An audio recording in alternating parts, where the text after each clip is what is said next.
बात करते हैं जी एम्पिरिकल फार्मूला के हवाले से। एम्पिरिकल फार्मूला क्या होता है? किसी भी कंपाउंड को जब हम रिप्रेजेंट करते हैं, लिखते हैं, तो उसका जो सिंपलेस्ट फार्मूला होता है उसको जी हम एम्पिरिकल फार्मूला कहते हैं।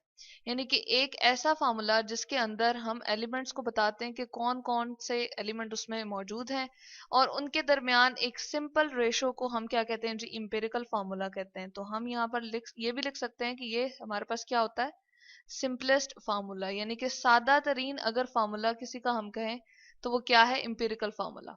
ठीक है। अच्छा, जैसे हम यहाँ पर एग्जांपल ले लेते हैं जी बेंजीन की। बेंजीन एक ऑर्गेनिक कंपाउंड होता है, ठीक। और इसको हम जी एम्पिरिकल फार्मूला जिस तरह हमने फाइंड किया तो पता चला कि इसमें एक कार्बन है और साथ में एक हाइड्रोजन है, तो ये इसका एम्पिरिकल फार्मूला मालूम किया गया।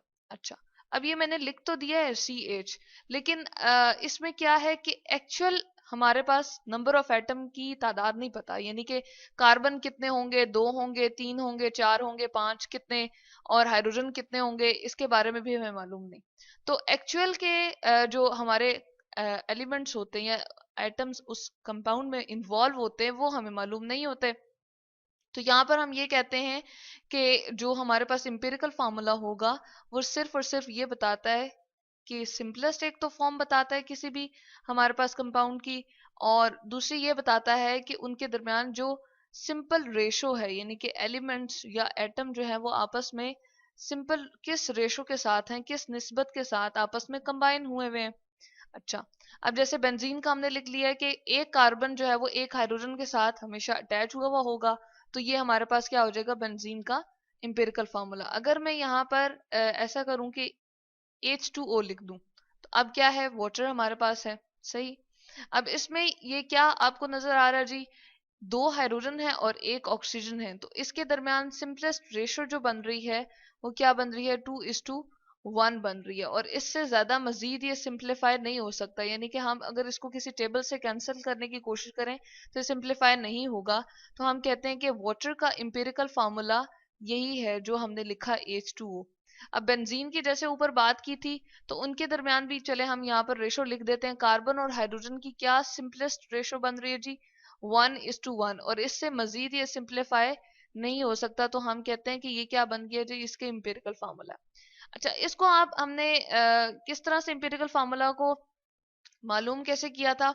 कंबस्टन ट्यूब होती थी जिसके अंदर ऐसा करते थे कि हमारे पास 2-3 चैम्बर्स होते थे। जैसे एक ये चैम्बर बना हुआ है, उसके बाद एक और ट्यूब साथ में अटैच होती थी और साथ में एक और चैम्बर होता था, ठीक है। तो इसके अंदर ऐसा होता था कि हम किसी भी कंपाउंड को यहाँ पर डाल देते थे, शामिल कर देते, मतलब कि पुट ऑन कर देते थे, बीच में शामिल करते थे, और इन डिफरेंट चैम्बर्स से होता हुआ वो कंपाउंड जो है वो बर्न होता था। यहाँ से हम कह देते हैं कि हीट हम दे रहे हैं नीचे से, रेगुलरली इन सारे चैम्बर्स को हीट मिल रही होती, तो इसको कहते थे कंबस्टन ट्यूब। अब इस कंबस्टन ट्यूब के अंदर से जो प्रोसेस होता था वो ये था कि सारे के सारे कंपाउंड जो हमने बीच में डाला है उसके सारे के सारे एलिमेंट्स क्या होंगे, वो बर्न होंगे, वो जल जाएंगे, ठीक है। और इस कंबस्टन ट्यूब के बाद जो हमारे पास प्रोसेस हम करते थे, कैलकुलेशंस हम इस तरह से करते कि परसेंटेजेस निकालते थे हम, किसकी, ये परसेंटेज के लिए मैंने उसका सिंबल लिख दिया है, मैथ्स के हिसाब से।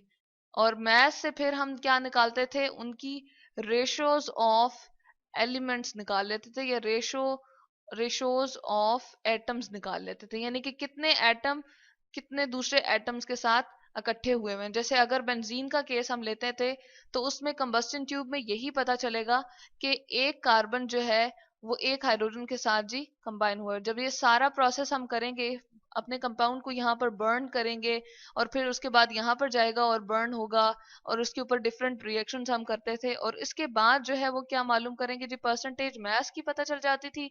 और उसके बाद कुछ कैलकुलेशंस हम करते थे और रेशियोज ऑफ एटम निकाल लेते थे, और उसके बाद हमारे पास क्या आता था जी, एम्पिरिकल फार्मूला। तो ये एक मेथड है जिससे हम एम्पिरिकल फार्मूला को मालूम कर सकते हैं।